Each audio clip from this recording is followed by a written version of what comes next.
Bismillahirrahmanirrahim. Assalamualaikum warahmatullahi wabarakatuh. Salam Om Swastiastu, Namo Buddhaya, salam kebajikan. Perkenalkan, kami dari kelompok 4 Hukum Perdata Internasional akan menyampaikan hasil presentasi kami yang mengenai kasus perkawinan campuran berdasarkan kasus pernikahan Jessica Iskandar dengan Ludwig Franz dalam perspektif hukum perdata internasional. Tugas ini untuk memenuhi tugas perdata internasional dengan dosen pengampu yaitu Bapak Muhammad Fajar Hidayat. Nah, di sini kami anggota saya terdiri dari Putriyanti, Sekar Sugianti, dan dengan saya sendiri Trianda Lestari. Materi yang akan kami bahas dalam pembahasan ini yaitu mengenai apa itu perkawinan campuran. Yang kedua, problematika perkawinan campuran antara Jessica dan Ludwig dalam perspektif hukum perdata internasional. Yang ketiga, apa penyelesaian perkaranya, kemudian syarat pelangsungan perkawinan campuran dan cara penyelesaiannya.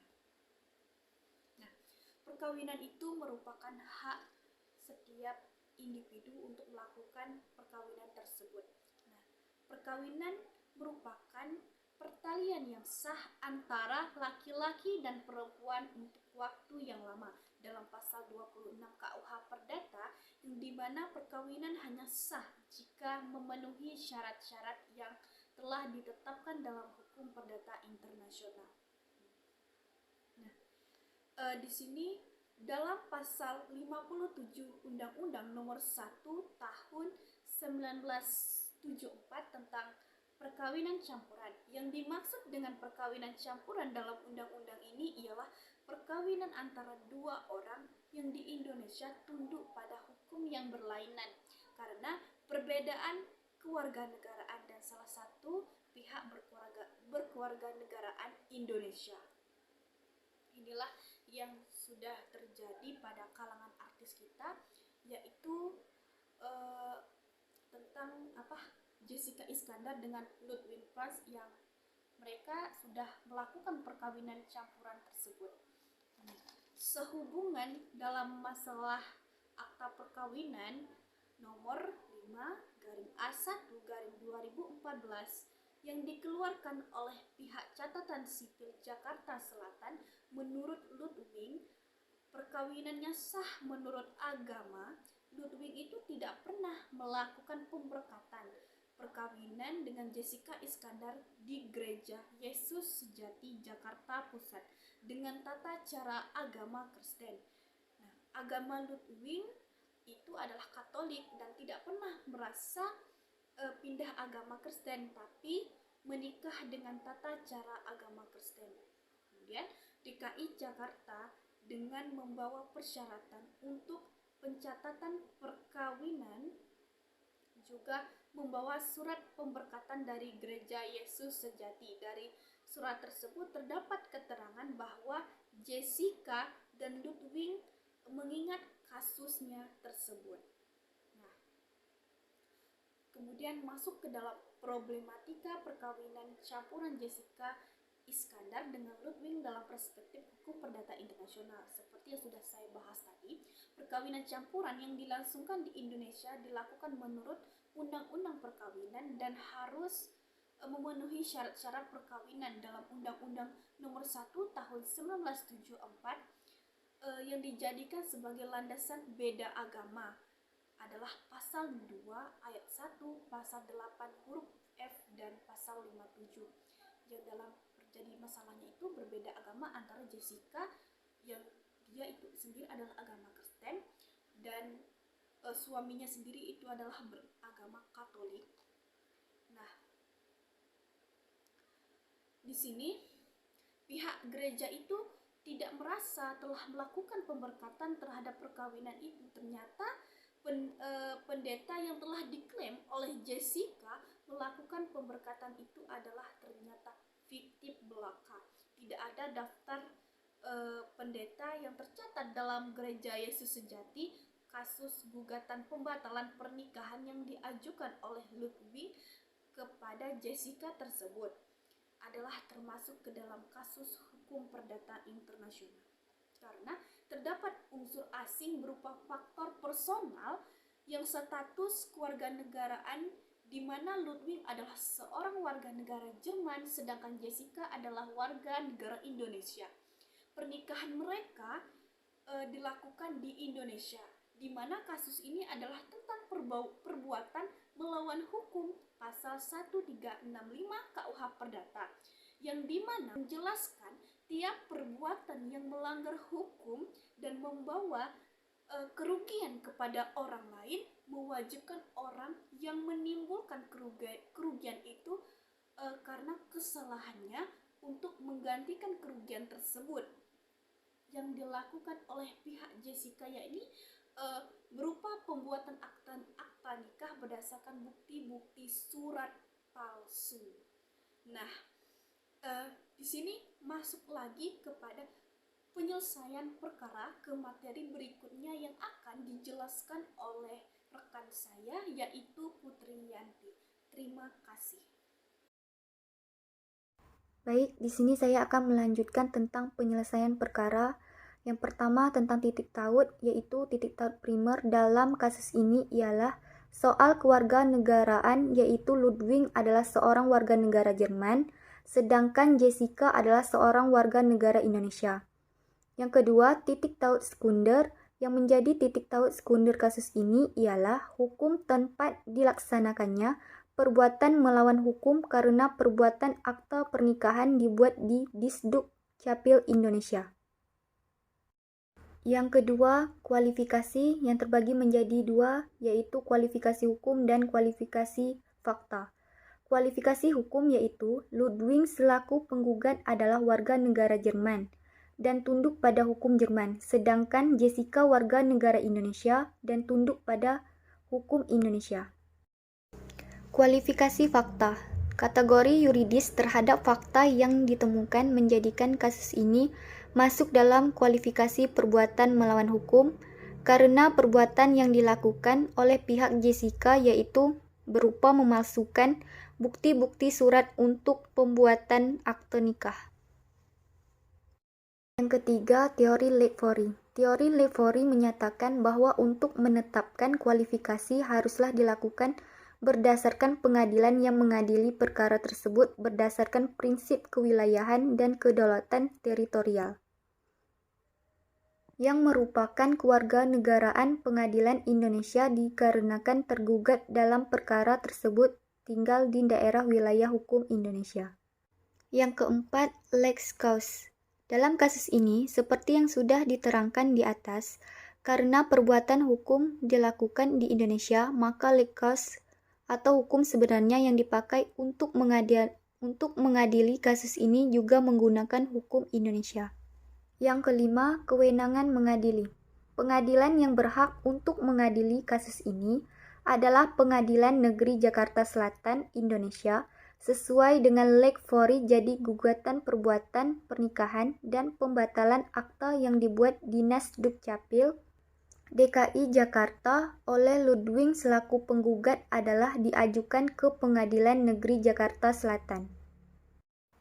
Putusnya dari mereka yang melakukan perkawinan campuran sesuai dengan pasal 57 Undang-Undang Nomor 1 Tahun 1974 tentang perkawinan, bahwa yang dimaksud perkawinan campuran dalam undang-undang ini ialah perkawinan antara dua orang yang di Indonesia tunduk pada hukum yang berlainan karena perbedaan kewarganegaraan dan salah satu pihak kewarganegaraan Indonesia.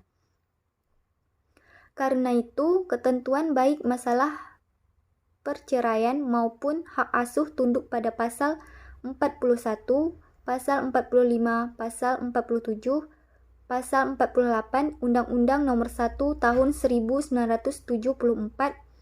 Hak asuh akan diberikan berdasarkan pasal 41 Undang-Undang Nomor 1 Tahun 1974 akan diberikan kepada orang tua bersama hanya bila ada perselisihan mengenai penugasannya, maka pengadilan akan memutuskan kepada siapa hak asuh yang akan diberikan. Asas-asas yang dianut dalam Undang-Undang Nomor 12 Tahun 2006 tentang kewarganegaraan sebagai berikut, yaitu Asas Ius Sanguinis dan Asas Ius Soli. Asas Ius Sanguinis adalah dilihat dari keturunannya. Negara yang menganut asas ini yaitu Cina, Kroasia, Jerman, India, Jepang, dan Malaysia. Asas Ius Soli berdasarkan negara tempat kelahiran. Negara yang menganut asas ini yaitu Argentina, Brazil, Jamaika, Kanada, Meksiko, dan Amerika Serikat. Timbulnya dari asas tersebut yaitu bipartite, yakni timbulnya dua kewarganegaraan, dan apartheid, yakni tidak memiliki kewarganegaraan. Baik, Assalamualaikum warahmatullahi wabarakatuh. Di sini saya akan melanjutkan penjelasan materi tentang syarat pelangsungan perkawinan campuran dan penyelesaian perkawinan campuran. Perkawinan campuran dapat dilangsungkan di luar Indonesia atau luar negeri dan dapat pula dilangsungkan di Indonesia. Apabila dilangsungkan di luar negeri, maka perkawinan tersebut sah. Bila mana perkawinan tersebut menurut hukum negara yang berlaku, menurut di negara mana perkawinan itu dilangsungkan, dan bagi warga negara Indonesia tidak melanggar ketentuan Undang-Undang Pokok Perkawinan pasal 56.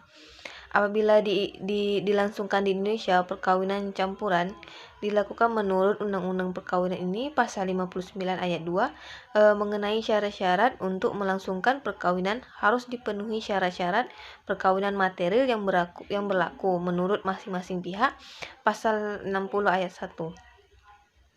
Pejabat yang berwenang memberikan keterangan tentang telah dipenuhi syarat-syarat perkawinan menurut hukum yang berlaku bagi masing-masing pihak ialah pegawai pencatat menurut hukum masing-masing pihak pasal 60 ayat 2. Apabila pejabat catat menolak memberikan surat keterangan itu yang berkepentingan mengajukan permintaan kepada pengadilan dan pengadilan memberikan keputusan jika keputusan pengadilan itu menyatakan bahwa penolakan itu tidak beralasan, maka keputusan pengadilan itu menjadi pengganti surat keterangan tersebut pasal 60 ayat 3 dan ayat 4.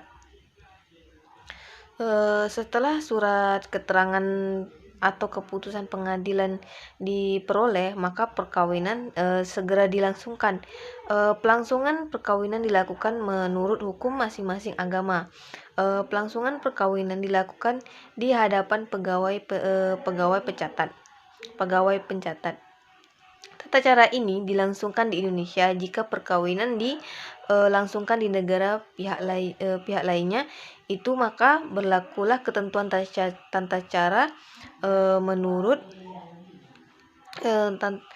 tata cara menurut hukum di negara yang bersangkutan, yaitu pasal 56 ayat 1. Perkawinan campuran dicatat oleh pegawai pencatat yang berwenang pasal 61 ayat 1. Pegawai pencatat yang berwenang bagi yang beragama Islam ialah pegawai pencatat nikah atau pembantu pegawai pencatat nikah tidak cerai rujuk. Kami Islam pegawai kantor, sedangkan yang bukan beragama Islam yaitu pegawai kantor catat sipil. Apabila perkawinan campuran dilangsungkan tanpa memperhatikan lebih dahulu kepada pegawai pencatat, maka kepada pencatat surat keterangan atau keputusan pengganti keterangan, maka yang melangsungkan perkawinan campuran itu dengan hukuman kurang selama-lamanya 1 bulan pasal 61 ayat 2. Selanjutnya yaitu pegawai pencatat yang mencatat perkawinan sedangkan ia mengetahui bahwa keterangan atau keputusan pengganti keterangan tidak ada, dihukum dengan hukuman kurang selama-lamanya 3 bulan dan hukum jabatan pasal 61 ayat 3. Baiklah, itulah penjelasan dari saya tentang syarat pelangsungan perkawinan campuran dan penyelesaian perkawinan campuran. Terlebih dan terkurang saya mohon maaf. Saya akhiri dengan wassalamualaikum warahmatullahi wabarakatuh. Selanjutnya saya kembalikan lagi kepada moderator. Terima kasih. Baik, terima kasih kepada Putriyanti dan Sekar Sugianti yang telah menyampaikan materi dari kasus tersebut. Di sini saya akan menyimpulkan dari semua yang telah disampaikan oleh rekan-rekan saya tadi.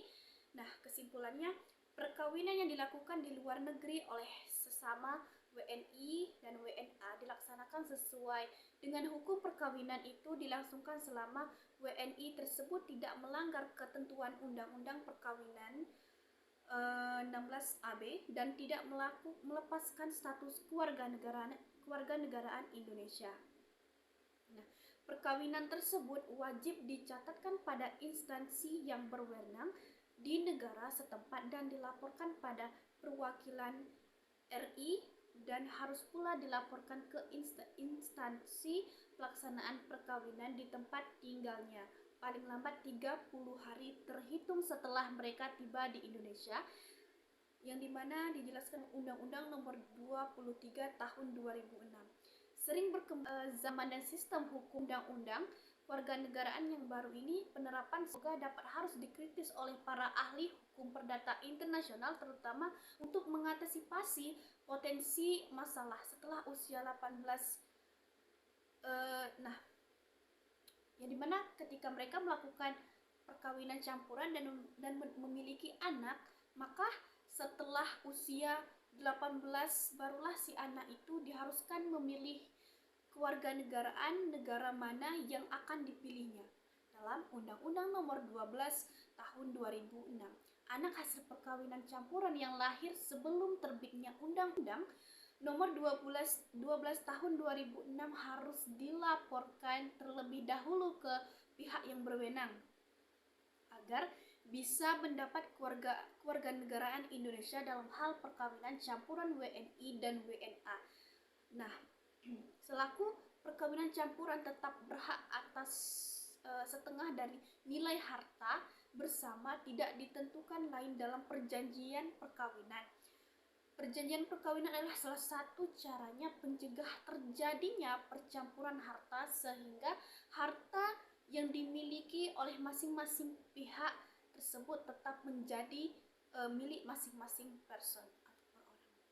Kemudian perempuan WNI dan laki-laki yang menikah dengan WNA dapat kehilangan kewarganegaraan Indonesia. Jika ingin tetap menjadi WNI, harus menyatakan keinginannya kepada pejabat WNA yang menikah secara sah dengan WNI dapat memperoleh kewarganegaraan Indonesia jika sudah tinggal di Indonesia 5 tahun berturut-turut atau 10 tahun berturut-turut.